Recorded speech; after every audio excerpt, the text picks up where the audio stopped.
जयाची द्वारी सोन्याचा पिंपळ अंगी ऐसे भडरीला बोले करील ते काय नोहे महाराज परी पाहे बीज शुद्धंगे जयाने घातली मुक्तीची गबांगे मिळविले मांदी वैष्णवांचे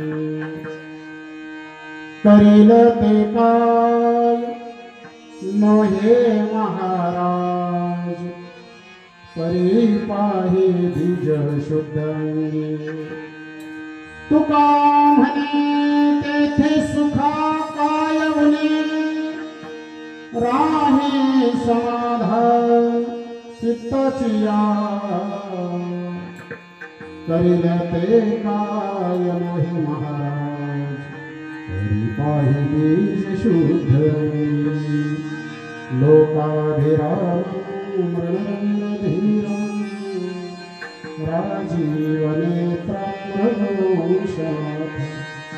कारुण्यरूपं करुणाकरमितं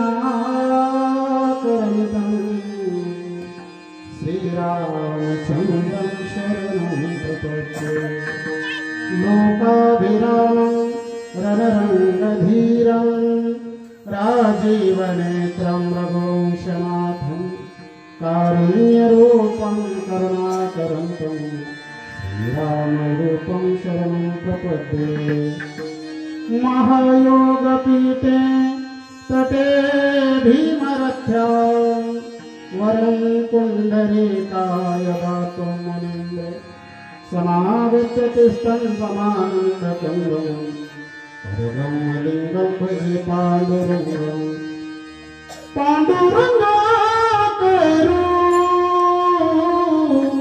प्रथम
त्यांच्या कृपालाने कथेचा विस्तारो बाबाजी सद्गुरु दास तुका मस्तक हे पायावे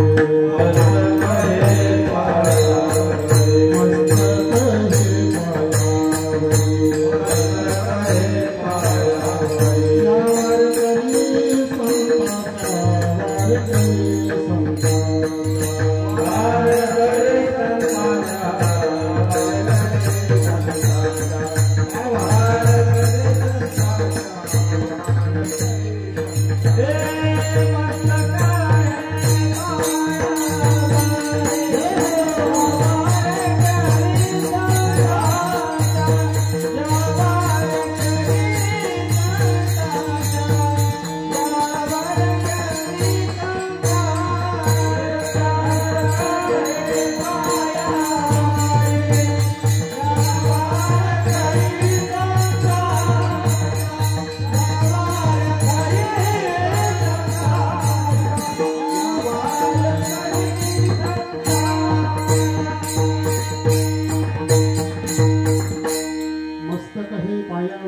या वारकरी संतांच्या जयाची द्वारी सोन्याचा पिंपळ अंगी ऐसे बळ रेडा गोले करील ते काय नोहे महाराज परिपाही बीज शुद्धांगे विठ्ठल विठ्ठल विठ्ठल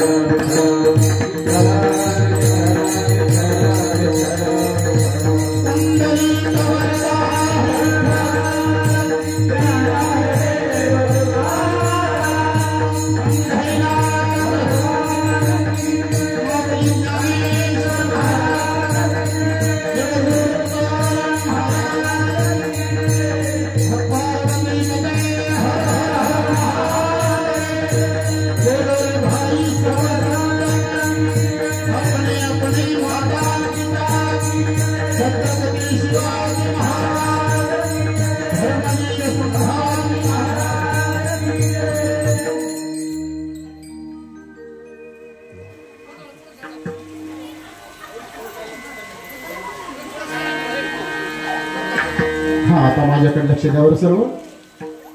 आता बडबड करू नका. थोडे थोडे पुढे सरका. आलेले पाठीमागे बसतील.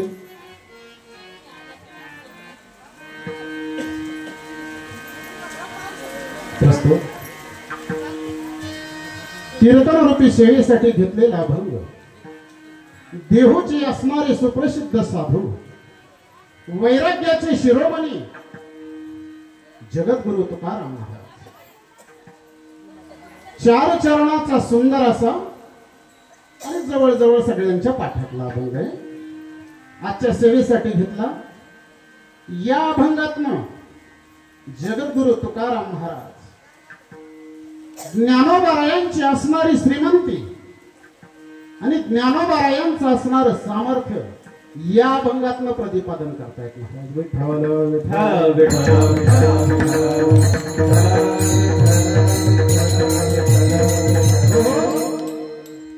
आता या अभंगावर निरूपण करण्यापूर्वी माझ्या अल्पमतीप्रमाणे काही परिहार देणं की ज्या निमित्तानं या ठिकाणी हा असणारा भव्य दिव्य सुंदर असा सप्ताह नाम सप्ताह या ठिकाणी संपन्न होतोय. आणि वर्ष मला वाटतं 30 आहे. बरोबर आहे. म्हणजे 2 तप आपली पूर्ण झाली आणि 3ऱ्या तपाकडे आपली वाटचाल आहे. फार मोठी परंपरा आहे महाराज. फार मोठा परमार्थाचा असणारा हा वारसा. आणि म्हणून सुंदर असं आयोजन नियोजन श्री क्षेत्र संक्रापूर आणि या ठिकाणी असणारी सप्ताह कमिटी असेल, गावकरी मंडळी, ग्रामस्थ मंडळी सर्वांच्या संयुक्त विद्यमानं सुरू असलेला अखंड हरिनाम सप्ताह आणि या सप्ताहाला सुंदर असं मार्गदर्शन ज्यांचं लाभलंय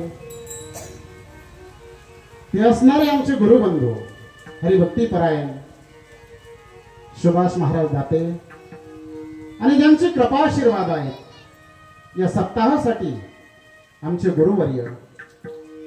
आज जे आम्ही काही तुमच्यापुढे 2 शब्द बोलतोय ही त्यांची कृपा. आणि म्हणून असणारे आमचे गुरुवर्य हरिभक्तीपरायण प्रातस्मरणीय रामदासजी महाराज दाते गुरुदेवांना वंदन करून आणि या सप्ताहासाठी कीर्तनासाठी हरिपाठासाठी ज्यांची सुंदर अशी सत्संगत आहे असणारे सर्व आमचे गुरुजन महाराज मंडळी आणि बऱ्याच दिवसातनं भेट झाली या सर्व मंडळींची. खूप गोड सर्वांचा आवाज आणि सगळ्यात महत्वाचं सगळ्यात गोड असणारा त्यांचा स्वभाव. आणि म्हणून सिंथेसायझरवर सुंदर अशी सत्संगत करतायत हरिभक्तीपरायण. हा हरिभक्तीपरायण हंडे महाराज रामकृष्ण महाराजांना कोटी कोटी धन्यवाद देतो. रामकृष्ण. त्यानंतर ज्यांची सुंदर अशी चाल आपण श्रवण केली देश रागातनं गोड गायली महाराज ते असणारे आमचे हरिभक्तीपरायण हा हरिभक्तीपरायण विजय महाराज. त्यानंतर त्यांच्या जोडीलाच असणारे गायनाचार्य हरिभक्तीपरायण गाडेकर महाराज आणि ज्यांचा आमचा बऱ्याच दिवसाचा परिचय आहे. आणि येताना मी आमच्या चिरंजीव हरीश सांगितलं त्यांना म्हटलं लोंढे महाराज असं व्यक्तिमत्व आहे कीबोर्डवर बसवलं कीबोर्डवर वाजवणार, तबला तबला वाजवणार. म्हणजे जिथं कुणी नसेल तिथं आमचे महाराज उभे राहतात. असे असणारं हे अष्टपैलू व्यक्तिमत्व. बरं, पखवाज तर पखवाजही वाजवणार असे असणारे आमचे हरिभक्ती परायण सुधाकर महाराज लोंढे, त्यांनाही धन्यवाद देतो.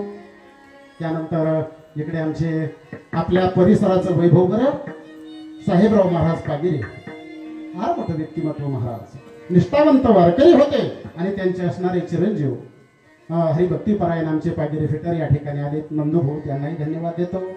त्यानंतर आमचे दुसरे गायनाचार्य हरिभक्ती परायण मंगेश महाराज, आताच आंबी येथे या ठिकाणी उल्हास महाराजांचं कीर्तन होतं, आम्ही दोघेच होतो साथ करायला. बरं, त्यानंतर असणारे गावातले सर्व टाळकरी मंडळी, विनेकरी महाराज, आणि मूर्ती छोटी आहे पण कीर्ती मात्र महान आहे. असे असणारे आमचे हरिभक्ती परायण मृदंग वादक प्रथमेश महाराज. जरा माझे नाव लक्षात नाही बरं, तो माझा वीक पॉइंट आहे. असो, आणि हे सगळं जरी असलं माय बाप, सुंदर गुणीजन आहेत, वादक आहेत सगळे, पण यांचं सगळ्यांचा आणि माझाही आवाज तुमच्यापर्यंत पोहोचवण्याचं काम जे करतायत आमचे परम मित्र असणारे साऊंड ऑपरेटर, साऊंड इंजिनियर हरिभक्ती परायण आमचे दीपक महाराज घडगे, त्यांना पाहिल्यावर विशेष आनंद झाला, त्यांनाही धन्यवाद देतो. आणि ज्यांची सुंदर असं साऊंड सिस्टम आहे असणारे मौली मंडप घडले तुपे बंधू, यांनाही कोटी कोटी धन्यवाद देतो. बरं, आता हे सगळं असलं आणि जर आमच्या पुढे ऐकायलाच कुणी नसेल तर आम्ही हे सगळं सांगावं कोणाला, असाही प्रश्न पडतो ना. म्हणून आपण शिव स्वरूप असणारे, कारण शास्त्र श्रोत्यांना भगवान शिवांचं त्या ठिकाणी द्योतक मांडलेलं आहे, म्हणून शिवस्वरूप असणारे आपण सर्व माता भगिनी असतील, पुरुष मंडळी, श्रोते मंडळी, सर्वांना कोटी कोटी धन्यवाद देतो. आणि जर कुणाचं नाम उल्लेख चुकून राहिला असेल तर दिलगिरी व्यक्त करतो आणि मी माझ्या सेवेला या ठिकाणी प्रारंभ करतो. विठाला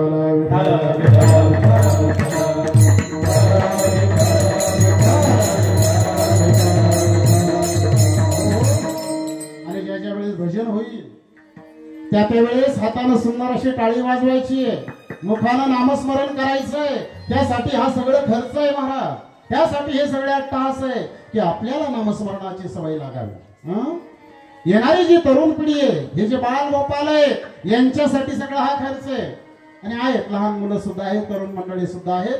चला, आज पावसामुळे थोडेसे उपस्थिती कमी असेल, पण जरी गर्दी नसेल पण मात्र दर्दी मंडळी माझ्या समोर आहेत, म्हणून सर्वांच्या चरणाशी प्रत्येकदा साष्टांग प्रणिपात करतो आणि मी माझ्या सेवेला या ठिकाणी प्रारंभ करतो. तर असणारे देहू निवासी जगद्गुरु तुकाराम महाराज आणि वर्णन करतायत कुणाचं, ज्ञानोबारायांचं, की ज्ञानोबारायांची असणारी श्रीमंती आणि ज्ञानोबारायांचं असणारं सामर्थ्य तुकोबाराय वर्णन करतात. बरं, एक सांगू, जगामध्ये फार श्रीमंत लोक आहेत, खूप श्रीमंत लोक आहेत, आणि सगळ्यामध्ये श्रीमंत जर कोण असेल आतापर्यंतच्या श्रीमंताच्या यादीत आपण जर पाहू गेलात तर लक्षात येईल रावणा एवढं श्रीमंत कोणीही नाही. त्या रावणाच्या श्रीमंतीचं वर्णन केलंय शास्त्रानं. कोटी घरे काश्या आणि तांब्याची, बरोबर आहे ना, आणि 7 कोटी शुद्ध कांचनाची. काय श्रीमंती असेल रावणाची, 7 कोटी घर त्या लंकेमध्ये होती, आणि त्या लंकेचा असणारा राजा रावण एवढा गर्भ श्रीमंत. बरं, तो फक्त श्रीमंतच होता असं नाही ना, भक्तही तसाच होता, श्रेष्ठ भक्त होता, अधिकारी भक्त होता. आपल्या मातेला पूजा करता यावी म्हणून कैलासावर हा पठ्ठ्या गेला. कोण? रावण. आणि आत्मलिंग घेऊन आला. मग एवढं त्याचं सामर्थ्य महाराज, एवढी त्याची श्रीमंती. पण एक सांगू तुम्हाला, तरी माझ्या ज्ञानोबारायांपेक्षा श्रीमंत नव्हता रावण. त्याची घरं असतील सोन्याची, पण माझ्या ज्ञानोबारायांच्या घरासमोर, द्वारासमोर पिंपळ सोन्याचा आहे महाराज. आजपर्यंत अनेक श्रीमंत होऊन गेले, पण कुठे असा उल्लेख नाही की कुणाच्या दारामध्ये, द्वारामध्ये सोन्याचा पिंपळ आहे. मग एवढी मोठी श्रीमंती माझ्या ज्ञानोबारायांची, त्याचं वर्णन करतायत तुकोबाराय. आणि सामर्थ्य जर पाहू गेला तर या जगामध्ये सर्वात निर्बुद्ध प्राणी जर कोण असेल ना, तो म्हणजे रेडा. बरोबर आहे, तुम्हाला सर्कस मध्ये सगळे प्राणी दिसतील, म्हणजे सगळे प्राणी तुम्हाला दिसतील, पण रेडा मात्र सर्कशीत पाहायला मिळत नाही, कारण त्याला शिकवणारा रिंग मास्टर अजून तरी जन्माला आलेला. एवढा निर्बुद्ध प्राणी, आणि त्याची निवड माझ्या ज्ञानोबरायांनी केली. कशासाठी? सगळ्यात असणारा अवघड ऋग्वेद, आणि या ऋग्वेदाचे ज्या ऋचा आहेत, जे श्लोक आहेत, सामर्थ्य सांगतोय मी ज्ञानोबरायांचं, आणि तो ऋग्वेद रेड्याच्या मुखातून वधवून घेतला माझ्या ज्ञानोबराय. हे ज्ञानोबरायांचं सामर्थ्य आहे. माहिती श्रीमंती सांगितली मी आपल्याला, सामर्थ्य सांगितलं, आणि त्याचं वर्णन तुकोबराय करतात. एक सांगू तुम्हाला, वर्णन कोणी कोणाचंही करू नये. वर्णन करते तुकोबराय, वर्णन करतायत कोणाचं? ज्ञानोबरायांचं. म्हणजे ज्यांचं वर्णन करायचंय ना, त्याच तोला मोलाचे तुकोबराय. आणि तेव्हाच यथार्थ वर्णन होऊ शकतं, तसं वर्णन होऊ शकत नाही. वर्णनाचे दोन प्रकार पडतात. वर्णनाचे बरं, वर्णाचे नाही म्हटलं गेला का घ्या. तसे वर्णाचेही दोन प्रकार आहेत. एक असतं ते डोळस वरण, आणि दुसरं असतं ते आंधळ वरण. डोळस वरण कुणाला म्हणतात? कशाला म्हणतात? पंगत बसली, भात वाढून झालाय, आणि वरण वाढण्यासाठी वाढपे आला, वरण वाढत येत होता, आणि एका व्यक्तीला वरण वाढायचं होतं, तेवढ्यात त्याने हात पुढे केला. म्हटलं तुम्हाला भात घेतला, मग वरण नको का तुम्हाला? तो म्हटला वरण घ्यायची गरजच नाही, शेजाऱ्याचं माझ्यापर्यंत आलंय म्हटलं. याला म्हणतात डोळस वरण. म्हणजे दुसऱ्याच्या पात्रातलं वरण आपल्या जे येतं, ते डोळस वरण. पण आंधळ वरण सांगून जातो, एकदा टाकलं की त्याच ठिकाणी थांबतं, ते पळत नाही. हे झाले वर्णाचे प्रकार. मी वर्णाचे प्रकार सांगत नव्हतो, तर वर्णनाचे प्रकार दोन प्रकार पडतात. एक प्रकार म्हणजे भावनानिष्ठ असणारं वर्णन, आणि दुसरं जे वर्णन आहे त्याला वस्तुनिष्ठ असं वर्णन म्हटलं जातं. हे दोन प्रकार वर्णनाचे. भावनानिष्ठ वर्णन कशाला म्हणावं? ज्या वर्णनामध्ये वस्तुस्थितीचा अभाव असतो. जरा लक्ष देऊन ऐका बरं. वस्तुस्थितीचा अभाव म्हणजे सत्यता त्यामध्ये फार कमी असते, त्याला म्हणतात भावनानिष्ठ वर्णन. उदाहरण द्यायचं झालं तर सासूबाईनं जावयाचं केलेलं वर्णन, हे भावनानिष्ठ वर्णन आहे. यामध्ये सत्यता फार कमी असते. माहिती, फार सत्यता कमी असते. सासूबाई सहज सांगू लागते जगाला, अहो आमचा जो जावई आहे ना, रेडिओ वाजवतो म्हटलं. आता रेडिओ वाजवतो म्हणजे तो काय पखवाज आहे का, तो काय तबला आहे का मारा? म्हणजे सासून जावयाचं केलेलं वर्णन याला भावनानिष्ठ वर्णन म्हणतात. हे यथार्थ वर्णन नाही होऊ शकत, त्यामध्ये सत्यता फार कमी असते. एकदा असं झालं, उंट, या उंटाचं लग्न ठरलं, विवाह, उंट दादाचं लग्न, आणि स्वस्ती वाचन करण्यासाठी, मंगलाष्टक गाण्यासाठी कोण आलं? कोण आलं? गाढव दादा आले त्या ठिकाणी स्वस्ती वाचन करण्यासाठी. अरे माता उंट दादाचा विवाह पार पडू लागला, आणि असणारा जे गाढव आहे मंगलाष्टक गाऊ लागलं. स्वस्ती श्री गणनायकं गजमुखं मोरेश्वरं सिद्धिदं. मंगलाष्टक गावात वाटू नये लोकांना, विवाह संपन्न झाला की काय. गाढवानं त्या ठिकाणी स्वस्ती वाचन केलं, मंगलाष्टक गायली. मी वर्णनाबद्दल बोलतोय, भावनानिष्ठ वर्णन. बरं, विवाह पार पडला, आणि उंट दादा आता समोर आले, कोणाच्या? गाढवाच्या समोर, आणि वर्णन करू लागले. म्हटले महाराष्ट्र फिरलो म्हटले, पण गाढव दादा तुमच्यासारखा सुरेल आवाज आजपर्यंत मी ऐकला नाही. वर्णन करतेत उंट दादा, कुणाचं? गाढवाचं वर्णन. आता गाढवाचा आवाज आपल्याला सगळ्यांना ठाऊक आहे. हार्मोनियम असेल किंवा कीबोर्ड असेल, यामध्ये सप्तक असतात 3. मंद्र सप्तक, मध्य सप्तक आणि तार सप्तक. या तिन्ही सप्तकात ज्याचा आवाज बसत नाही, असा आवाज कोणाचा? गाढवाचा. म्हणजे ही सगळी जी बटणं आहेत ना हार्मोनियमची, एका वेळेस दाबावीत, आणि जेवढा आवाज निघेल, जसा आवाज निघेल तो आवाज गाढवाचा, असा आवाज असताना सुद्धा उंट दादा वर्णन करतायत आणि त्याची स्तुती करतायत. हे केलेलं जे वर्णन आहे ना माहिती, याला भावनायुक्त केलेलं वर्णन, यामध्ये सत्यता सापडत नाही, वस्तुस्थितीचा अभाव आहे या वर्णनामध्ये. आता गाढवाचं वर्णन झालं आणि तुम्हाला सांगू, प्राणी मानव असेल किंवा कोणी असो, ज्याची तुम्ही स्तुती कराल ना, स्तुती प्रिय असतो माणूस. मग तेच झालं इथे, गाढवाची स्तुती झाली. आता गाढव काय शांत बसणार आहे का? गाढव समोर आलं. कीर्तनात गाढव सुद्धा बोलतात, उंट सुद्धा बोलत असतो बरं का. का? पटवून देण्यासाठी. ही उदाहरणं असतात, टाइमपास म्हणून नसतात. मग आता गाढव समोर आलं, म्हणू लागलं, उंट दादा अनेक प्राणी आतापर्यंत जगात पाहिले, पण तुमच्यासारखा सरळ सुंदर असा प्राणी मी आतापर्यंत पाहिला नाही. आता विचार करा, उंट कोणत्या बाजूला सरळ आहे? पाठीत वाकडा, मानेत वाकडा, पायात वाकडा असणारा उंट, आणि त्याचं वर्णन गाढव करताय. म्हणजे हे वर्णन भावनानिष्ठ झालेलं वर्णन. यामध्ये वस्तुस्थितीचा अभाव आहे, यामध्ये सत्यता नाही मायबाप. आणि म्हणून दुसरा प्रकार मी आपल्याला वर्णनाचा सांगितला, तो म्हणजे वस्तुनिष्ठ असणारं वर्णन. म्हणजे संतांनी संतांचं जे केलेलं वर्णन आहे त्याला वस्तुनिष्ठ असं वर्णन म्हटलं जातं. आणि संतांचं वर्णन संतांनीच करावं महाराज. एखादा पहिलवान आहे आणि तो पहिलवान ज्यावेळेस कुस्ती करत असतो ना, त्या कुस्तीचं वर्णन कोणी करावं? कोणी करावं? अहो पहिलवानानंच करावं.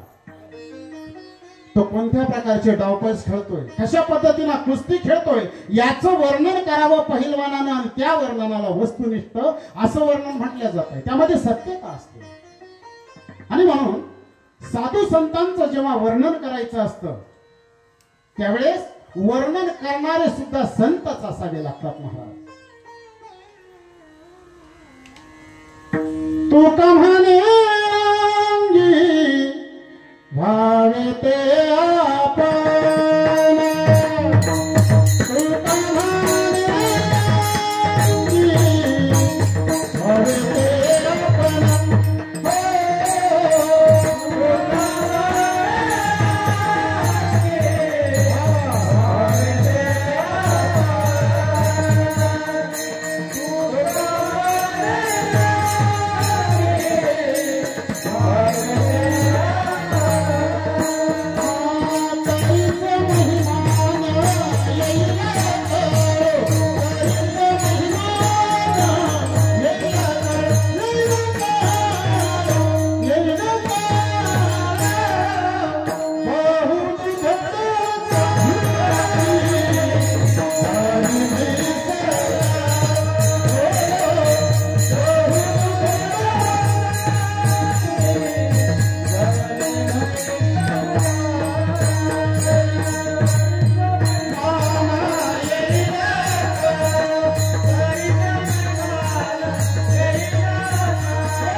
गुरुजन मंडळींसाठी एकदा टाळ्या वाजवा.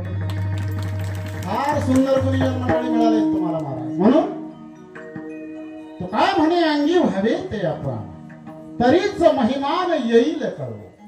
संतांचं महत्व, संतांचं सामर्थ्य, संतांचा अधिकार केव्हा कळेल? केव्हा कळेल? त्यासाठी आपल्याला संत व्हावं लागेल. काय कळत नाही संतांचा महिमा सर्वसामान्य जीवाला? कारण काय झालं? हा बसा बसा, इकडे लक्ष द्या माझ्याकडे. तुम्ही गडबड केली की मग मी बसून जातो कीर्तन. काय सांगत होतो मी? कीर्तन ना. ऐका, संतांचं वर्णन संतांनी करावं. कारण संत ज्या स्थितीला असतात त्या स्थितीपर्यंत आपण पोहोचलेलो नसतो, म्हणून संतांचं महत्व आपल्याला नाही कळत नाही. म्हणून त्यासाठी संत व्हावं लागतं. आणि म्हणूनच ज्ञानोबारायांचं वर्णन करतायत तुकाराम महाराज. आणि यालाच यथार्थ वर्णन म्हणतात, वस्तुनिष्ठ वर्णन यालाच म्हणतात. ते संतांनी संतांचं वर्णन करावं. आणि म्हणून असणारे तुकोबाराय, ज्ञानोबारायांचं असणारं सामर्थ्य, ज्ञानोबारायांची असणारी श्रीमंतीचं वर्णन करतात. काय झालं नक्की असं की त्याचं वर्णन तुकाराम महाराजांनी केलं. झालं असं, आळंदी या ठिकाणी एक धरणेकरी आले. वा. आणि ते जे धरणेकरी आहेत, ज्ञानोबारायांच्या समोर त्या अजान वृक्षाखाली 21 दिवस अनुष्ठान केलं त्या धरणेकरानं. 21 दिवसानंतर ज्ञानोबाराय स्वप्नामध्ये गेले आणि विचारलं, धरणेकरी काय अपेक्षा आहे, कशासाठी एवढा अट्टहास? आणि मग धरणेकरी सांगू लागला, म्हटले ज्ञानोबाराय, मला ज्ञान प्राप्ती व्हावी ही माझी इच्छा आहे आणि ते असणारं ज्ञान विनासायच प्राप्त व्हावं ही माझी इच्छा आहे, म्हणून तुमच्याकडे आलो. ज्ञानोबारायांनी सांगितलं, भल्या माणसा, जरी हे ज्ञानाचं केंद्र असेल पण सध्या मात्र हे जे केंद्र आहे हे कार्यरत नाही आहे. तुला जर ज्ञान हवं असेल, ज्ञानाची प्राप्ती व्हावी असं वाटत असेल तर तू एक काम कर. म्हटले, गड्या तू आता देहूला जा आणि देहूला गेल्यानंतर त्या ठिकाणी तुकाराम महाराज, ते आता सध्याचं ज्ञानाचं केंद्र आहे, त्या ठिकाणी जाऊन त्यांची शरणागती करा, ज्ञानाची प्राप्ती होईल. म्हणून असणारा धरणेकरी आळंदीवरनं निघाला, देहूला आला आणि आल्यानंतर असणारे तुकाराम महाराज साष्टांग प्रणिपात केला, त्याला नमस्कार केला. तुकाराम महाराज, मी आळंदी क्षेत्रामध्ये 21 दिवस अनुष्ठान केलं. ज्ञानोबाराय मला प्रसन्नही झाले, स्वप्नामध्ये येऊन त्यांनी दृष्टांतही दिला. तुकाराम महाराज म्हटले, तुला नक्की काय पाहिजे ते सांग. आणि मग तो सांगू लागला, धरणेकरी, म्हटला माझी एकच इच्छा आहे की मला ज्ञान प्राप्त व्हावं आणि असणारं जे ज्ञान आहे विनासायच प्राप्त व्हावं, एवढीच माझी इच्छा आहे. ज्ञानोबारायांकडे मागणी केली मी, पण ज्ञानोबारायांनी सांगितलं, हे जरी ज्ञानाचं केंद्र असेल तरी सध्या देहू या ठिकाणी तुकाराम महाराज हे ज्ञानाचं सध्याचं केंद्र आहे आणि म्हणून तुमच्यापर्यंत येणं झालं. मला बोध करा, मला ज्ञान द्या. आणि म्हणून ज्ञानोबारायांची आज्ञा. म्हणून तुकाराम महाराजांनी काय केलं, 11 अभंग लिहिले. किती? बोलत जा थोडंसं, म्हणजे झोपणार नाही कोणी. मागे कोणी झोपलं तर नाही ना, कारण कथा कीर्तना झोप येते मायबाप. ही नाटकाला कधी जात नाही. कोण झोप बद्दल बोलतो? नाटकाला जात नाही, तमाशाला जात नाही, टीव्ही पाहताना झोप येत नाही, पण कीर्तनात आलं, कथेत आलं की झोप येते. त्याचंही कारण आहे, 2 मिनिटात सांगून पुढे जातो. प्रभू रामचंद्रांनी असणारा कुंभकर्ण याचा वध केला. कुंभकर्ण मारला गेला आणि त्याची असणारी आवडती पत्नी कोण? झोप. कारण हा पठ्ठ्या 6 महिने झोपत होता कुंभकर्ण, आवडती पत्नी त्याची. माता या झोपेला विचार केला, मिस्टर तर गेले, माता राहिलेला आयुष्य. म्हणून ती असणारी झोप प्रभू रामचंद्रांच्या समोर येऊन उभी राहिली. प्रभू घाबरले. हा, अरे पतिव्रता आहे, फार निष्ठेनं संसार केलाय आपल्या पती सोबतीनं, शाप देते की काय मला, अशी भीती वाटू लागली प्रभू रामचंद्रांना. तिनं सांगितलं, प्रभू घाबरू नका, मी काय तुम्हाला शाप देण्यासाठी इथं आलेले ना. म्हटले मग काय? म्हटले प्रभू मिस्टर गेले, आता राहिलेलं जे माझं आयुष्य आहे ना, म्हटले काय करणार? काय नाही म्हटले, जिथे जिथे तुमची कथा चालू असेल, ज्या ठिकाणी तुमचं नामस्मरण होत असेल, कीर्तन होत असेल, त्या ठिकाणी मी जाणार आहे. प्रभूंना आनंद झाला. वा, राहिलेलं म्हणजे उरलं ते हरी तुम्हा समर्पण या भावनेनं आलीस, आनंद वाटला. आणि कीर्तनात जाऊन काय करणार? भजन करणार का? टाळी वाजवणार का? तिनं सांगितलं नाही नाही, तुमचं भजनही करणार नाही, तुमची टाळीही वाजवणार नाही. म्हटले मग करणार काय? काय नाही म्हटले, तुमचे भक्त त्या ठिकाणी आलेले असतील ना, त्यांच्या मानगुटीवर जाऊन मी बसणार. म्हणून कथा कीर्तनामध्ये झोप येते, त्याचं कारण आहे. आणि म्हणून झोप मात्र कीर्तनात येते. माहिती तुकाराम महाराज धरणे करायला सांगू लागले. ठीक आहे म्हटले, इथपर्यंत आला, साखरा अभंग लिहिले आणि एक प्रसाद म्हणून नारळ दिला, श्रीफळ दिलं त्या धरण्या कार्याला. महत्व नाही कळालं महाराज, त्या अभंगांचं महत्वही त्याला कळालं नाही आणि दिलेल्या प्रसादाचंही महत्व कळालं नाही. धरणे कार्याला त्याग केला त्यानं. म्हटलं इतक्या लांबून तुमच्याकडे आलोय आणि काय दिलं तर म्हणे 11 अभंग लिहून दिले, एक नारळ दिला. त्याग केला त्यानं. तुकाराम महाराजांच्या लक्षात की याच्या प्रारब्धामध्येच हे नाही, म्हणून हे तिथनं इथपर्यंत आले.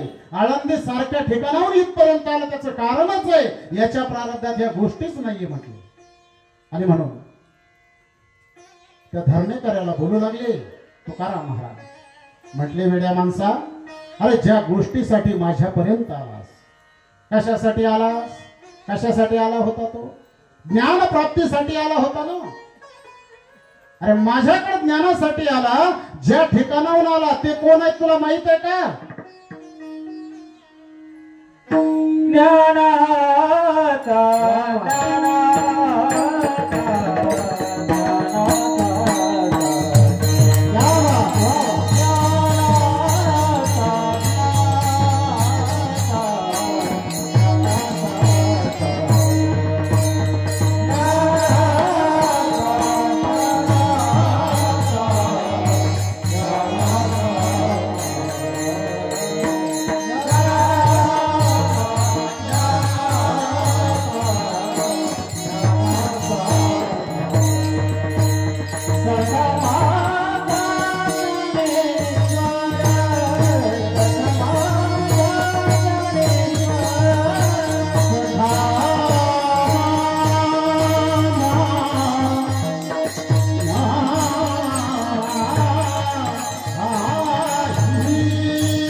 एवढी सुंदर साथ संगत असल्यावर कमीत कमी 4 वाजेपर्यंत कीर्तन झाले.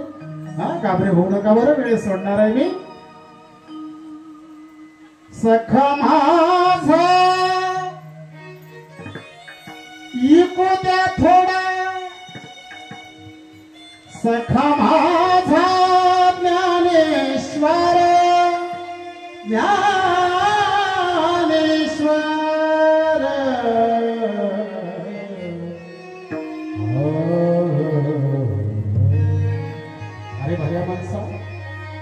ज्ञानासाठी इथपर्यंत आलास,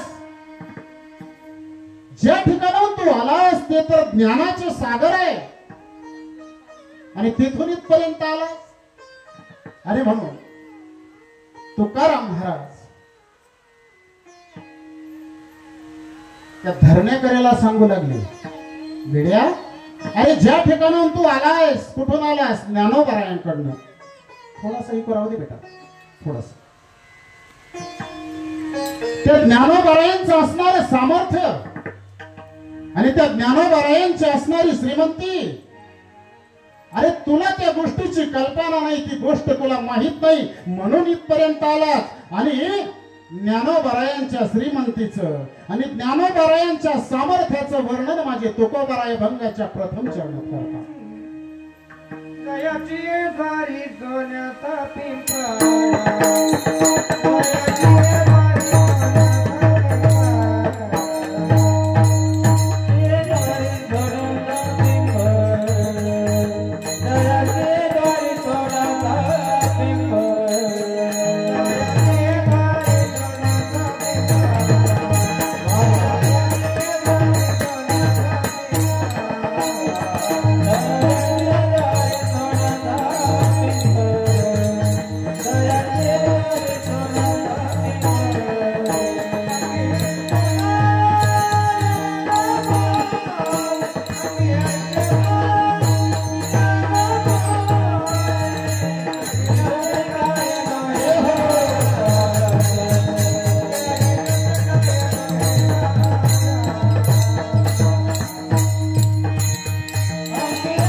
ज्यांच्याकडनं तू आलायस ना, त्यांचं सामर्थ्य सांगतो म्हटले आहे, त्यांची श्रीमंती सांगतो.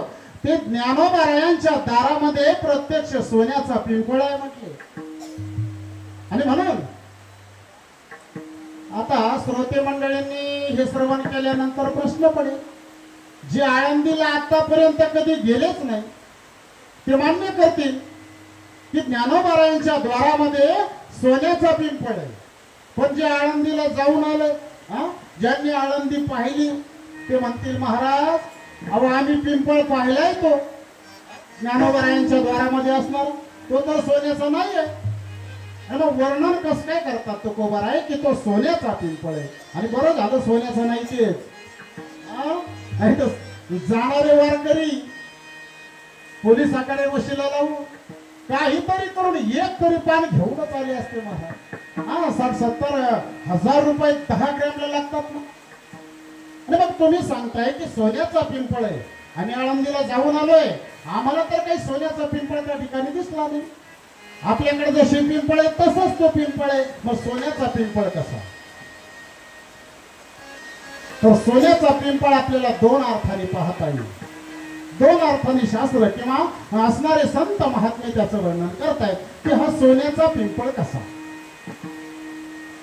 झाला. असं हा जो पंढरीचा जो परमात्मा आहे ना मायबाप, हा पंढरीचा परमात्मा याला आवडतं काय सांगू का जरा आपल्याला? पांडुरंगाला काय आवडतं? पांडुरंगाला जगातलं दुसरं काहीच आवडत नाही. पांडुरंगाला आवडतं फक्त त्याचे असणारे भक्त आणि भक्ताचं असणारं सदन, हे पांडुरंगाला आवडतं महाराज. पांडुरंग स्वतः म्हणजे भागवतामध्ये भगवान श्रीकृष्ण उद्धवाला सांगताय, म्हटले उद्धवा ऐक, माझ्यापासूनच निर्माण झालेला ब्रह्मदेव, मला ब्रह्मदेव आवडत नाही. शेच्याचं शयन मला आवडत नाही. माझी असणारी अर्धांगिनी लक्ष्मी सुद्धा मला आवडत नाही म्हटले. भगवान शिवजी सुद्धा मला तेवढे आवडत नाही. पण माझे असणारे जे भक्त आहे हे मला एवढे आवडतात. ज्ञानोबराय त्याचं वर्णन करतात की तेही प्राणा परवते आवडती मज निरुते, आणि जे भक्त चरित्र ते प्रशंसिते. एवढे भगवंताला भक्त आवडतात मायबाप. आवडे देवासी तो ऐका प्रकार आवडे देवासी तो ऐका आवडे देवासी तो ऐका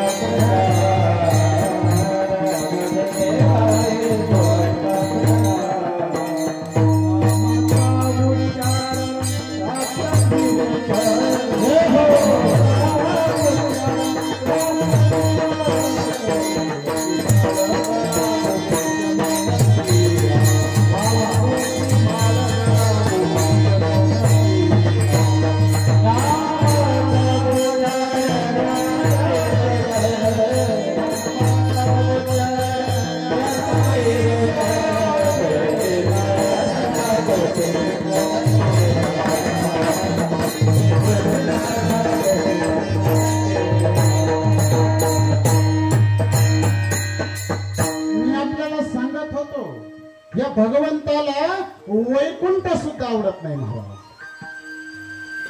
या सुखा करणे देव वेडावला, या सुखा करणे देव वेडावला, वैकुंठ सोडून संत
या सुखा कारणे देव वेडावला। भगवंताला जर आवडत काय असेल तिथे संतांचं सदन, संतांचं असणारं घर।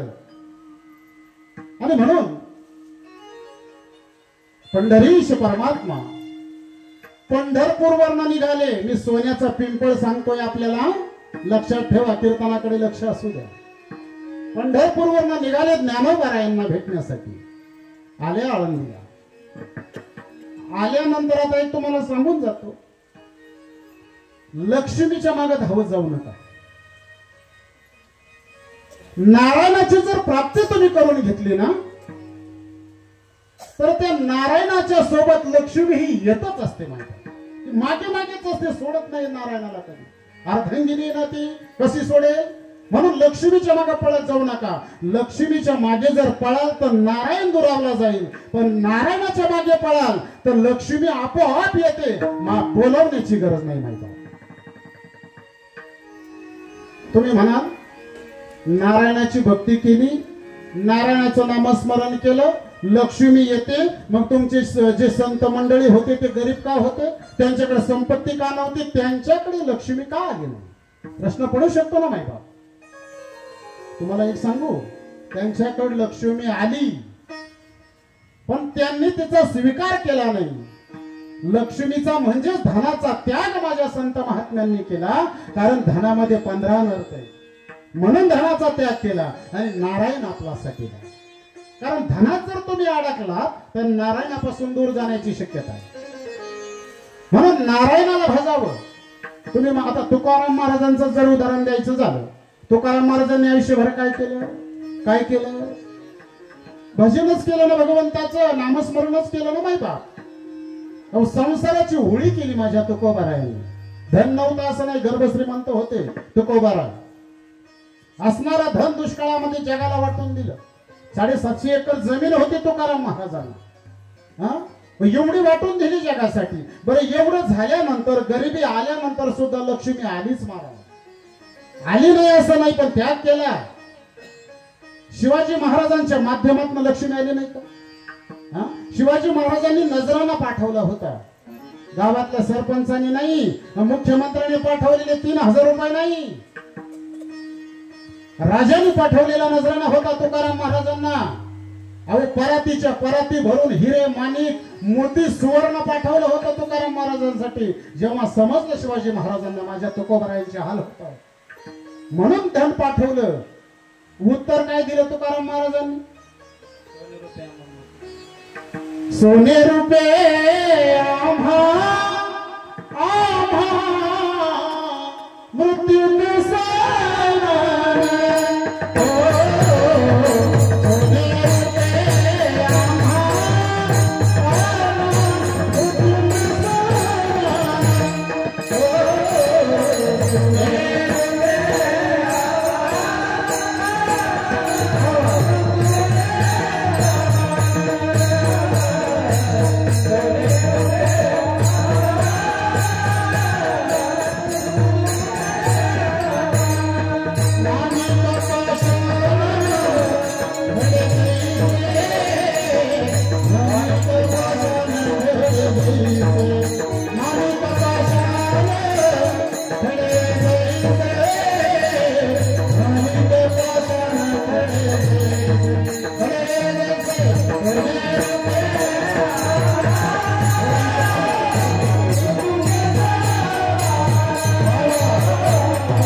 नारायण प्राप्त करून घेतला तुकोबारायांनी, म्हणून धन आलं, म्हणून लक्ष्मी आली. त्याग केला माझ्या तुकोबारायांनी. अहो, तुमचे हे धन आम्हाला मृत्यूचे समान, माती समान आहे, त्याचं आम्हाला काय करायचं? आणि म्हणून ज्या ठिकाणी नारायण जातो ना, त्या ठिकाणी लक्ष्मी आपाप जात असते महाराज. म्हणून असणारा परमात्मा ज्ञानोबारायांना भेटण्यासाठी पंढरपूरवरनं निघाला. सोबत लक्ष्मी निघाली पाठीमागे. ज्ञानोबा आपलं पांडुरंग परमात्मा आळंदीला आले आणि ज्ञानोबारायांना भेटण्यासाठी आता मंदिरात जाणार. पाठीमागे लक्ष्मी आलीच. ज्ञानोबारायांकडे पंढरीचे पांडुरंग परमात्मा आतमध्ये गेले. लक्ष्मी आज जाऊ लागली मंदिरामध्ये. अडवलं आमच्या वारकऱ्यांनी, आमच्या संत मंडळींनी लक्ष्मीला अडवलं. तुम्हाला नाही जाता येणार म्हटले का?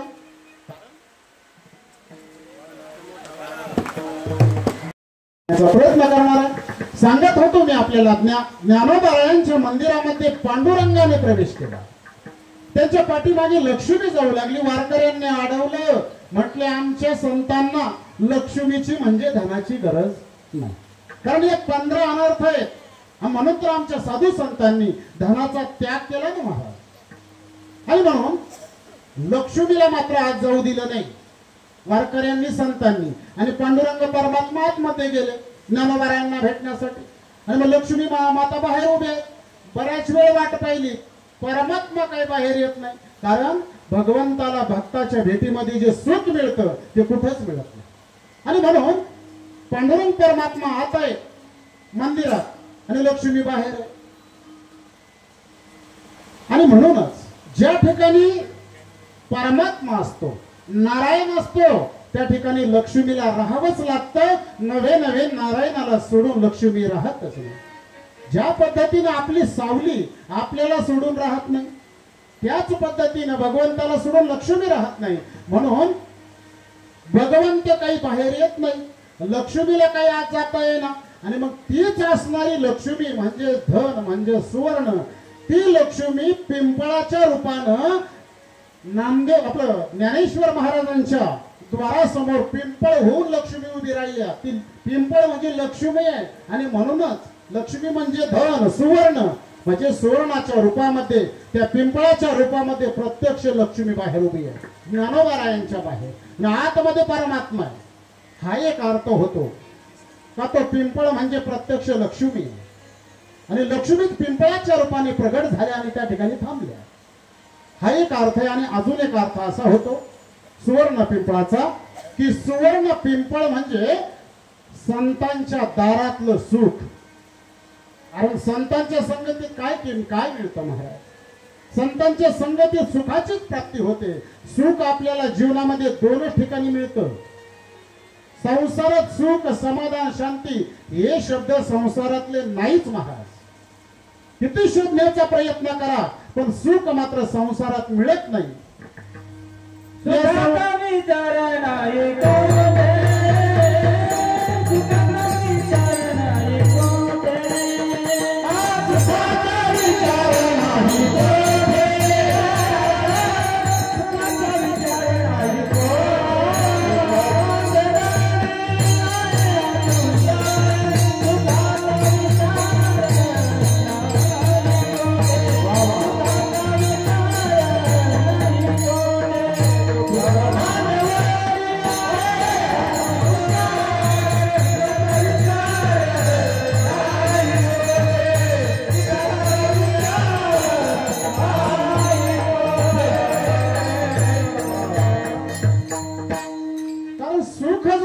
पाहिजे असेल समाधान हवं असेल तर संतांच्या द्वारामध्ये जावे. त्याच ठिकाणी आपल्याला सुखाची प्राप्ती होईल. म्हणजे ज्ञानोबारायांच्या द्वारामध्ये हा जो पिंपळ आहे हा सुखरूप असणारा पिंपळ आहे. आणि त्या ठिकाणी तुम्ही जर जाल तर सुखाची प्राप्ती झाल्याशिवाय राहणार नाही.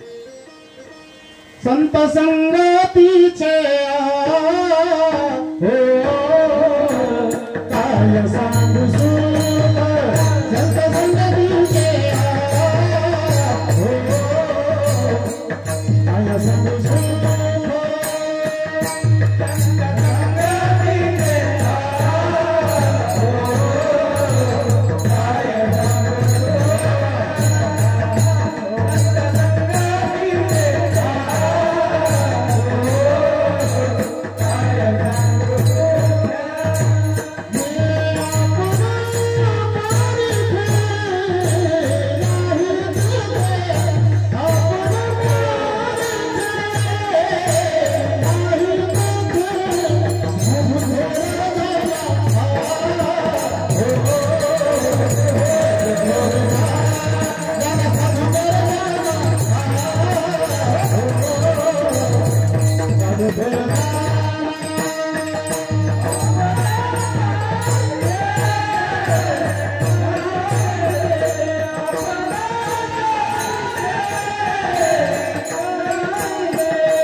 संगतीचे काय सांगू सुख. म्हणजे ज्ञानोबारायांच्या द्वारामध्ये असणारा जो पिंपळ आहे तो सुखरूप असणारा पिंपळ आहे.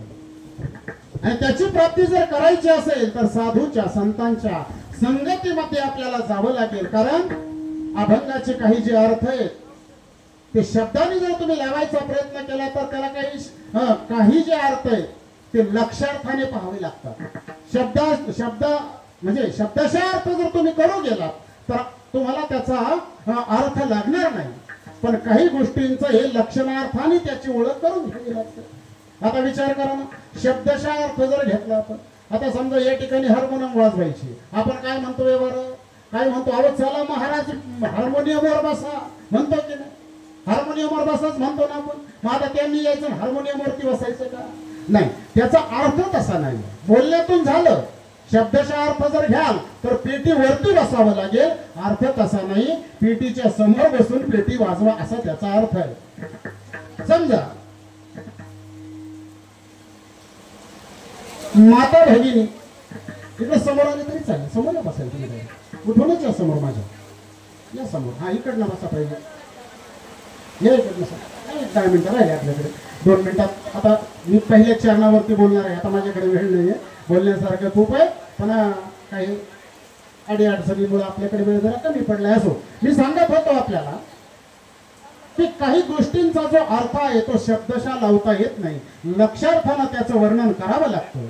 आता समजा माता भगिनी, हा सुंदर स्वयंपाक केला, पाहुणे घरात आलेले, सुंदर असे ताटही तयार झाले, आणि मग घरातले मालक पाहुण्यांना काय म्हणतात, अहो चला चला चला चला ताटावरती बसा, असंच म्हणतो ना आपण.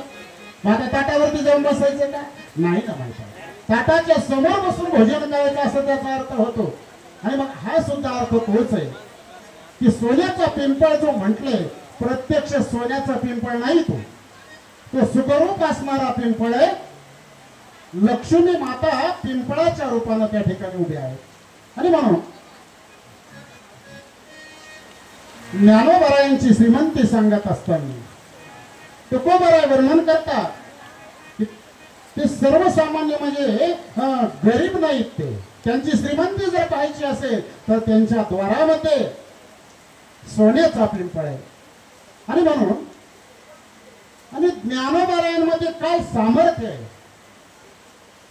तर त्या सामर्थ्याचं वर्णन करत असताना तुकोबराय वर्णन करतात,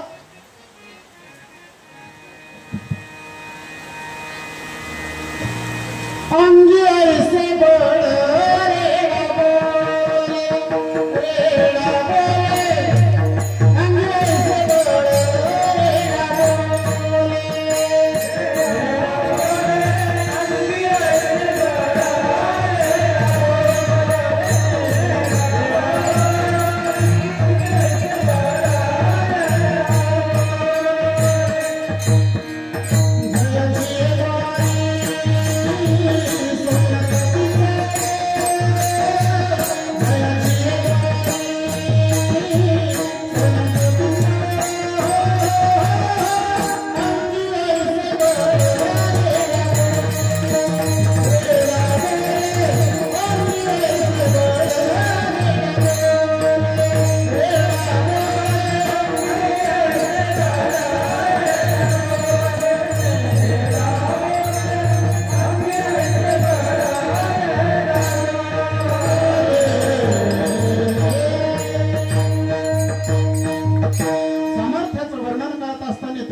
सांगतात की ज्ञानोबरायांचे असणारे माता पिता कोण, विठ्ठलपंत आणि रुक्मिणी, आपल्या मुलांना धर्मामध्ये घ्यावं, त्यांना शुद्धीपत्र मिळावं म्हणून आळंदीचे असणारे ब्रह्मवृंद मंडळी त्यांच्याकडे हे माता पिता गेले आणि सांगितलं, संसार म्हणजे संन्यास आश्रमातून गृहस्थ आश्रम स्वीकारणं ही आमची चूक झाली, पण यामध्ये आमच्या मुलांचा काय दोष आहे, तुम्ही त्यांना धर्मात घ्या, त्यांना जगण्याचा अधिकार द्या, धर्म स्वीकारा, या पद्धतीने विनंती केली.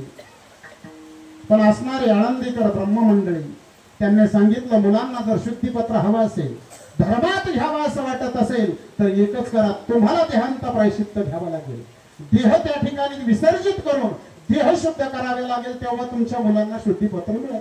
गावते जगात सांगतोय बरं, खूप रंगवणीसारखे प्रसंग, पण सांगितलं देहांत प्रायश्चित्त घ्यावं लागेल. मान्य केलं विठ्ठलपंतांनी. आमच्या मरणानं जर आमची मुलं त्या ठिकाणी धर्मात येत असतील, त्यांना शुद्धीपत्र मिळत असेल, 7 दिवस आम्ही ज्ञानोबरायांचं जीवनचरित्र करतो, बरं सविस्तर ऐकायला मिळतं. आणि म्हणून विठ्ठलपंत घरी येतात, पत्नीला सांगितलं, मुलांना शुद्धीपत्र हवं असेल तर देहांत प्रायश्चित्त घ्यावं लागेल. पत्नीने सांगितलं, तुम्ही एकटे घेऊ नका, मीही तुमच्या सोबत येणार आहे. आणि म्हणून रात्रीच्या वेळी फक्त रुक्मिणी मातेने विनंती केली, आजचा दिवस थांबा स्वामी, मी माझ्या हाताने माझ्या मुलांना गोडधोड करून घालते, उद्या आपण देहांत प्रायश्चित्त घेण्यासाठी जाऊ. म्हणून रात्रीच्या वेळी रुक्मिणी मातेने सुंदर असा पोळ्याचा स्वयंपाक केला, आपल्या मुलांना आपल्या हाताने भरवलं, झोपी लावलं मायबाप त्यांना.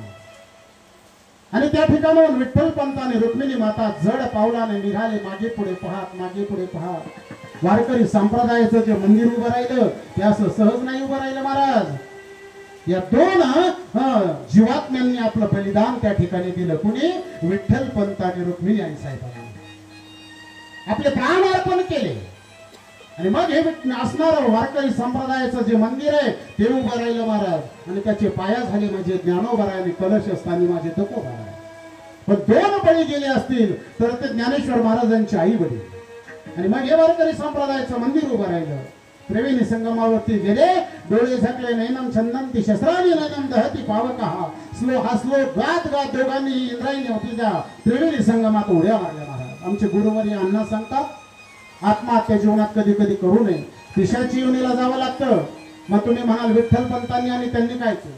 त्यांनी जरी आपले देह समर्पित केले, त्रिवेणी संगमावरती केले, त्या ठिकाणी ब्रह्महत्या आपलं आत्महत्येचं पातक लागत. आणि म्हणून त्यांनी आपले देह समर्पित केले. आणि सकाळी जेव्हा ही बाळ उठली, विठ्ठल पंतांनी पत्र लिहून ठेवलं होतं, ते पत्र वाचलं वृंदांसाठी की आम्ही दोघेही पती पत्नी देहांत प्रायश्चित्त घेत आहोत, आमच्या मुलांना धर्मात घ्यावं, त्यांना जगण्याचा अधिकार द्यावा. आणि म्हणून ते पत्र घेऊन वृंद मंडळींकडे हे चारही भावंड गेले. त्यांनी सांगितलं तुम्हाला शुद्धीपत्र हवं असेल तर तुम्ही पैठणला जा. म्हणून ही सगळी मंडळी पैठण या ठिकाणी गेले. आणि त्या ठिकाणी गेल्यानंतर मंडळींकडे ते पत्र दिलं, सांगितलं आम्हाला शुद्धीपत्र द्या. जेव्हा संपूर्ण इतिहास त्यांना कळाला का यांच्या आई वडिलांनी संन्यास म्हणजे वडिलांनी संन्यास धर्म स्वीकारून परत गृहस्थ आश्रमात आले. आणि मग त्या ब्रह्मवृंद मंडळींनी सांगितले तुम्हाला शुद्धीपत्र देता येणार नाही, कारण तुमच्या आई वडिलांनी केलेला जो अपराध आहे तो नगण्य अपराध आहे. असा अपराध आतापर्यंत शास्त्रामध्ये कोणीच केलेला नाही, म्हणून तुम्हाला शुद्धीपत्र देता येणार नाही. आणि मग त्या ठिकाणी त्यांच्या नावावरही त्यांची विटंबना करण्यात आली. विचारू लागले तुमचे नाव काय? निवृत्तीनाथांनी सांगितलं माझं नाव निवृत्ती आहे. अरे मग तू जर जन्मताच जर निवृत्त आहेस, कशासाठी तुला शुद्धीपत्र पाहिजे? घे तुझी स्वतःची निवृत्ती करून. आणि त्यानंतर सोपान काकांना विचारलं तुमचं नाव? म्हटले माझं नाव सोपान आहे. सोपान म्हणजे शिडी. मग जाक म्हटलं शिडीने स्वर्गापर्यंत, कशाला शुद्धीपत्र हवं? मुक्ताबाईने विचारलं तुमचं नाव? म्हटले मुक्ता. अगं तू तर जन्मताच मुक्त आहे, तर तुम्हाला कशाला शुद्धीपत्राची गरज आहे? आणि जेव्हा ज्ञानोबरायांना विचारलं की तुमचं नाव काय? म्हटलं ज्ञानेश्वर, ज्ञानदेव. आणि हा ऐकल्यानंतर मग तू तर प्रत्यक्ष ज्ञान आहे म्हटलं, तुला काय गरज आहे धर्माची? तुला काय गरज आहे शुद्धीपत्राची? अशी विटंबना होऊ लागली. आणि तेवढ्यात त्या ठिकाणावर एक पखालीवाला म्हणजे कोळी आपल्या रेड्याला घेऊन चाललेला होता. आणि त्या ब्रह्मवृंद मंडळींना माहित होतं की या रेड्याचं नाव सुद्धा ज्ञाने आहे. आणि म्हणून त्या रेड्याला बोलावण्यात आलं. विटंबना केली की रेड्याचं सुद्धा नाव त्या ठिकाणी ज्ञाने आहे, तुझं नाव ज्ञान आहे. मग तुला जर याला जर मारलं तर तुला लागेल का? ज्ञानोबा म्हटले का लागणार नाही. म्हणून त्या ठिकाणी त्या असणाऱ्या रेड्यावरती आसूड मारले, तर वळ माझ्या ज्ञानोबारायांच्या पाठीवरती उठले महाराज. ज्ञानोबारायांनी सांगितलं त्याच्यात आणि माझ्यात फक्त भेद आहे, तो शारीरिक भेद आहे, पण त्याचा आणि आत्मा माझा एक आहे. आणि त्याने जर हे ओळखलं तर तोही आत्मा उद्धार करू शकेल. आणि म्हणून सर्वांनी त्या रेड्याला आतमध्ये बोलावलं. आणि बोलावल्यानंतर ज्ञानोबारायांना सांगितलं आम्ही ऐकलंय तुम्ही वेद फार छान म्हणतात, मग हा रेडा म्हणेल का वेद? ज्ञानोबारायांना सांगितलं म्हटले कृष्ण कृपा असेल तर काय अशक्य आहे. म्हणून ज्ञानोबारायांनी त्याच्या मस्तकावरती हात ठेवला. आणि हात ठेवल्यानंतर लांब असणारी त्याची जीभ आखूड झाली त्या रेड्याची. आणि अवघड असणारा ऋग्वेद तो असणारा रेडा बोलू लागला. आणि त्याचंच वर्णन माझे तुकोबाराय करतात की अंगी ऐसे बळ रेडा बोलू. कुणाला सांगतायत ते? तो जो धर्मेकरी आला होता त्याला सांगतायत तुकाराम महाराज. आणि पुढे सांगू लागले म्हटले ज्ञानोबाराय एवढे सामर्थ्यवान आहे की करील ते काय हे महाराज परी पाहि बीज शुद्ध अंगी. अशी ज्ञानोबाराय की ते काय करणार नाहीत म्हटले ज्ञानोबाराय. फक्त एक आहे, तुम्हाला पाहिजे ती मिळेल, पाहिजे ती मिळेल, फक्त पाहि बीज शुद्ध.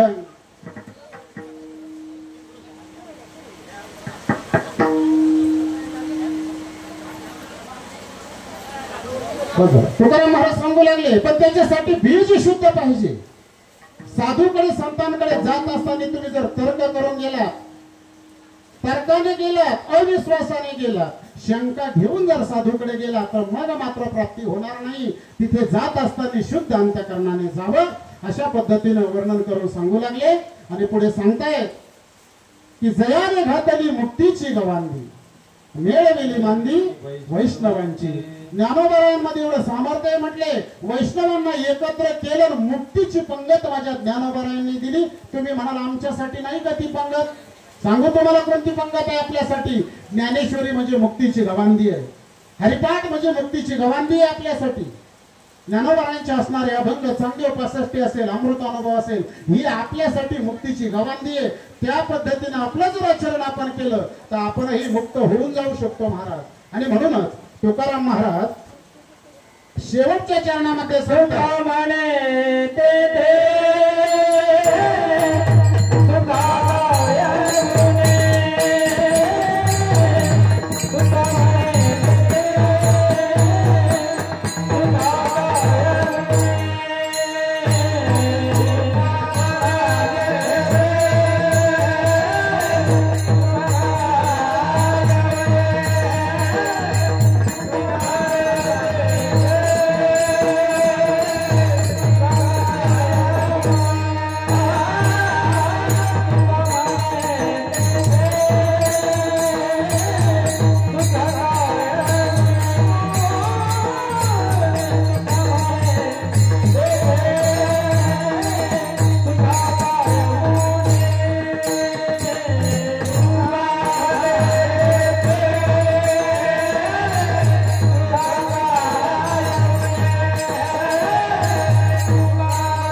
पिंपळ आहे आणि त्याचा उल्लेख या ठिकाणी शेवटच्या चरणात येतो. की तुकाराम महाराज सांगतात, तुका म्हणे तेथे सुखा काय होणे. हे सुखा काय होणे ना, तोच म्हणजे पिंपळ आहे. सुख रूप असणारा तो ज्ञानोबारायांचा पिंपळ. आणि त्या ठिकाणी गेल्यानंतर दुःखाचा लवलेशही राहत नाही, सुखाची प्राप्ती आपल्याला होत असते. फक्त एक आहे, सुख हवं असेल तर त्या ठिकाणी गेल्यानंतर राहावं कसं त्याचंही वर्णन करतात. की राहे समाधान चित्ताची ठेविले अनंते पैसेची राहावी. चित्ती असू द्यावे समाधान, समाधानानं राहावं, शंका घेऊन राहू नये, तर्क करत बसू नये त्या ठिकाणी. आणि संताची पायी हा माझा विश्वास, सर्व भावे दास झालो त्यांचा. असं सर्व भावाने राहाल तर सुखाची प्राप्ती झाल्याशिवाय राहणार नाही. असं गोड वर्णन तुकोबारायांनी केलं. माझ्या अल्पमतीप्रमाणे बोलण्याचा प्रयत्न केला. आणि एखादा शब्द जर माझ्या मन चुकीचा गेला असेल तर माझ्या बुद्धीचे दोष, पण जे काही बरोबर असेल ते माझ्या बरोबरी अण्णांचं आहे. बस मी याच ठिकाणी माझ्या वाणीला पूर्ण विराम देतो. ज्यांच्या माध्यमातून येणं झालं आमच्या हरिभक्तीपरायण गुरुबंधू सुभाष महाराज दाते, त्यांनाही कोटी कोटी धन्यवाद देतो. गुणीजन महाराज मंडळी त्यांनाही धन्यवाद देतो. सुंदर असं साऊंड सिस्टम त्यांनाही धन्यवाद देतो. तुम्ही एवढे वेळ सगळं आमचं ऐकून घेतलं, तुम्हालाही धन्यवाद देतो. आणि या ठिकाणी थांबतो. ज्ञानेश्वर महाराज